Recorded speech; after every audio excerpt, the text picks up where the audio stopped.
billahi minash shaitanir rajim. Bismillahir rahmanir rahim. Toutes les louanges sont à Allah, Seigneur des mondes. Ô Allah, envoie tes salutations sur le prophète et sur sa sainte famille. Chers Azadaran et Sayyidou Shuhada, Assalamu alaikum wa rahmatullahi wa barakatuh.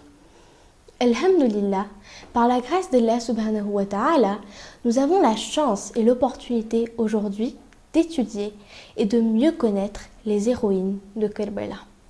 Qui sont ces femmes qui, de loin ou de près, ont aidé et soutenu l'imam Hussein alayhi salam lors de l'événement de Kerbala? Inch'Allah, à travers cette série, nous découvrirons quelles sont ces femmes, musulmanes ou pas, présentes à Kerbala ou pas, étant de la famille du saint prophète, c'est-à-dire de la tribu des Bani Hashim ou pas, qui ont apporté leur contribution à la mission de l'imam Hussein alayhi salam. Sachant que le djihad est interdit pour la femme en islam, la question qui se pose alors est: pourquoi est-ce que l'imam Hussein alayhi salam emmena femmes et enfants avec lui lorsqu'il quitta Médina?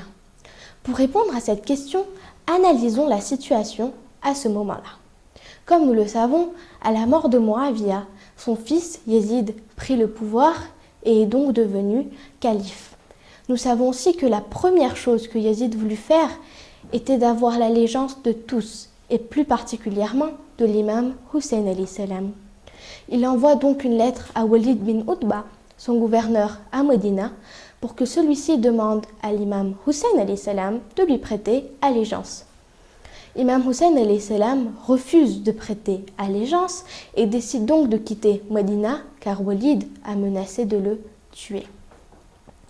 Aussi, en quittant Médina, l'imam Hussein alayhi salam n'avait pas l'intention de faire la guerre, mais comme il l'a expliqué dans sa lettre à son frère Mohammed Hanafiya, il quittait la ville pour apporter du changement dans la communauté de son grand-père, Hazrat Mohammed Mustafa, et pour faire prendre conscience aux gens de la vraie nature de Yezid, qui était un chef immoral qui avait l'intention de mettre fin à l'islam. En d'autres termes, ou plus simplement, l'imam Hussein alayhi salam quittait sa ville natale pour aller en voyage et très naturellement, sa famille et ses enfants l'accompagnaient. En effet, si l'imam alayhi salam avait décidé de voyager seul qu'avec les hommes de sa famille et ses compagnons, en laissant femmes et enfants à Médina, on aurait pu dire qu'il s'était préparé pour faire la guerre. Pourtant, on voit clairement à ce moment-là que ce n'était pas son intention. La deuxième question qui se pose alors est: l'imam Hussein alayhi salam, étant lui-même imam, il savait que l'événement de Kerbala allait avoir lieu. Et ce, depuis l'époque du saint prophète, sallallahu alayhi wa sallam, lorsque Jibril lui avait annoncé l'événement de Kerbala. L'imam aurait donc pu ne pas emmener les femmes tout en sachant ce qui allait se passer. Mais pourquoi leur a-t-il quand même demandé de l'accompagner? Pour répondre à cette question, imaginons ce qui serait arrivé si les femmes étaient restées à Médina. Yezid est le calife, l'imam quitte Médina et les femmes y restent.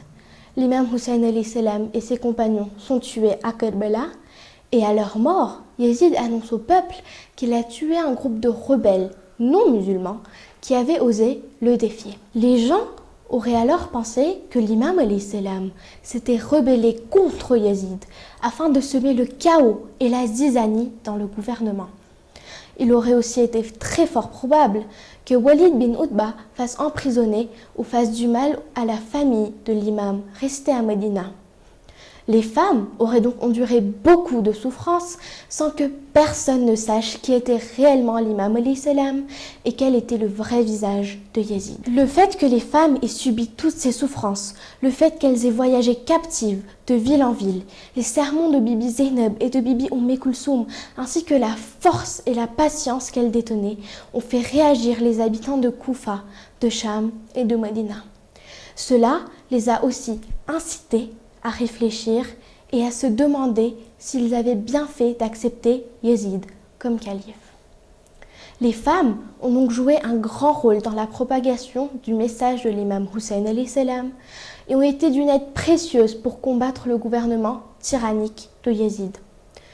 Nous avons donc beaucoup à apprendre de ces femmes qui nous ont montré comment agir malgré les difficultés et les obstacles pour aider l'imam de son temps.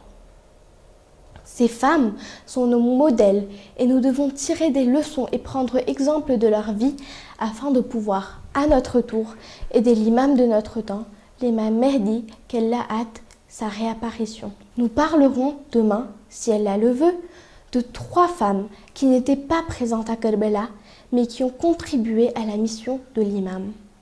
Je vous lance d'ailleurs un challenge. Vous avez jusqu'à demain soir, 18h, de Madagascar, pour écrire votre réponse en commentaire sous cette vidéo sur la page Instagram de Baboul Hidayet. La question est, quelles étaient ces femmes, une à Basra, une à Koufa et une à Zeroud, qui ont contribué à la mission de l'imam Hussein alayhi salam? Entre-temps, je vous dis à demain incha'Allah. Wassalamu alaikum wa rahmatullahi wa barakatuh.